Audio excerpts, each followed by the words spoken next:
Lewis Hamilton is the fastest with a time of 1 minute 16.348 seconds around Barcelona.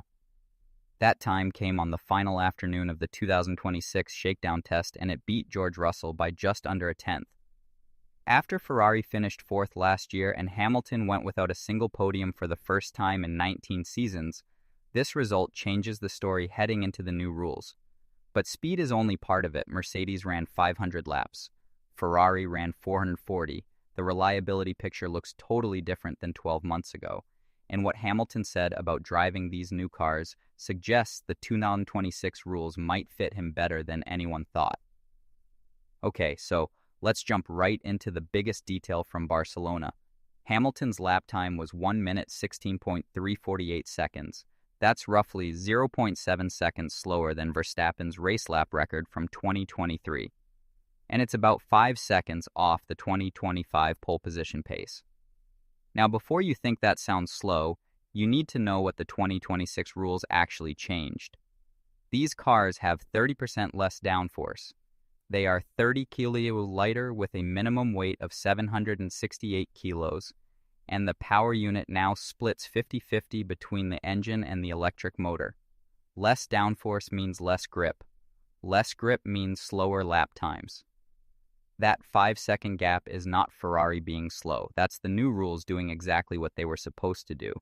But here's where it gets cool. Russell's best time from Thursday was 1 minute 16.445. Hamilton beat that by 0.097 seconds, less than a tenth. When two different teams are that close on completely different days with different fuel amounts and different tires, you can't really say who's faster. What you can say is both cars look competitive. And for Ferrari, that's a huge change from where they were 12 months ago. To get why this test matters so much for Ferrari, you need to remember what happened in 2025. Ferrari finished fourth in the Constructors' Championship, fourth. They were 435 points behind McLaren, who won the title. Hamilton scored just 152 points all season. Russell scored 242, and Hamilton lost the qualifying head-to-head 19-5. It was the first time in 19 years of Formula One that Hamilton went a whole season without standing on the podium. Think about that. 19 seasons, and 2025 broke that streak. The car was so hard to drive that the clerk described feeling like a passenger. Vasseur made a big decision in April. He stopped all work on the 2025 car and put every wind tunnel hour toward 2026. That choice looked risky back then. It meant accepting a bad season would stay bad, but Barcelona suggests it might have been the smart move. Ferrari ran on 3 of the 5 available days, day 2, day 4, and day 5. And across those 3 days, they completed somewhere between 436 and 440 laps. That's second only to Mercedes among the top teams. Here's the day-by-day breakdown. On Tuesday, Ferrari completed around 121 laps even though rain came in mid-morning. Hamilton called it very challenging but said there were no big problems. Thursday was their biggest day, about 170 laps. Hamilton ran the morning and Leclerc took the afternoon. This was when the team really started pushing for lots of laps. Then Friday they did 78 laps in the morning and set a 1:16.653. Hamilton did 67 in the afternoon and improved to the 1:16.348 that topped the test. The main point is not the lap time. It's the fact that Ferrari could keep running lap after lap after lap without the car braking. That's a totally different story than 2025. Now here's where things get tricky for anyone trying to figure out who's really fastest. Mercedes completed exactly 500 laps across their 3 running days. 500, that's 2,328 kilometers. It's nearly 60% more than the second busiest team, which was Racing Bulls with 319 laps. George Russell personally completed 265 laps.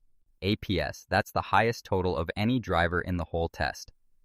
Kimi Antonelli completed 237, including a full race simulation on Wednesday. Andrew Shovlin, the trackside engineering director, said the test could not have gone better. His exact words were that knowing they can keep the car on track all day is a concrete demonstration of the work done at both factories. Multiple outlets called Mercedes the preseason favorite based on this mix of speed and reliability. Russell's Thursday time was strong. Their lap count was huge, and they seemed to have the most complete package heading into Bahrain. But here's the thing about testing. Everyone is running different plans, different fuel loads, different engine modes, different tire types. Russell's fast lap came on a performance run. Hamilton's came when track conditions got better late on Friday afternoon. Neither team was showing their full speed. What we can say for sure is that Mercedes has a car that works. It does not overheat, it does not break down, it just keeps running and running and running. That base matters more than any single lap time. Okay, this is the part that might actually tell us the most about 2026. Hamilton gave several interviews during the test, and his comments paint a really interesting picture of what these new rules have made. On day 4, he compared this test to 2025. He said, "Last year we had a worse start to testing. So considering this is a completely new set of rules, it is better than we have experienced in the past. So I am really hopeful that continues. That's big, a brand new set of rules, and Ferrari is in a better spot than they were with year 2 of the old rules." That suggests the 2026 car is basically more ready than the 2025 car ever was. But the more telling quote came on day 5. Hamilton described this generation of car as actually a little bit more fun to drive. He said it is oversteery and snappy and sliding. It is a little bit easier to catch, and I would definitely say more enjoyable. Oversteery and snappy, that's exactly what the new rules were meant to create. Less downforce means less grip at the back. Less rear grip means the back of the car moves around more. The driver has to catch slides and handle oversteer instead of relying on aero to keep everything stuck down. This is why the 2026 rules could shake up who's on top. The cars that ruled the ground effect era rewarded being super precise and consistent.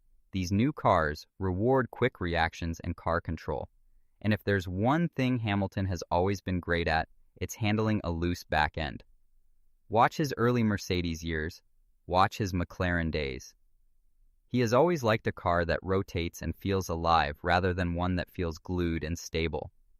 The 2026 rules might really suit his driving style better than anything since 2020. Not everyone had a good time in Barcelona. Williams did not run at all. They pulled out on January 24th because of production delays with the FW48. That was the team's first full test miss since 2019. They will have to wait until Bahrain to drive, and that puts them way behind in learning their car. Haas had mixed results.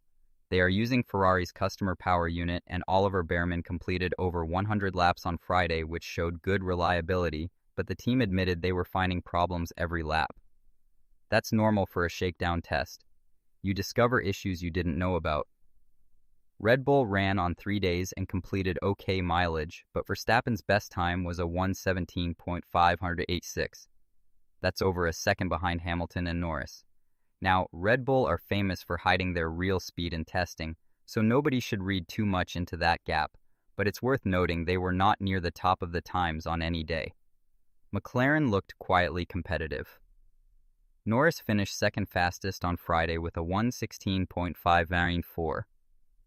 Piastri completed 80 laps and set a 1:17.446.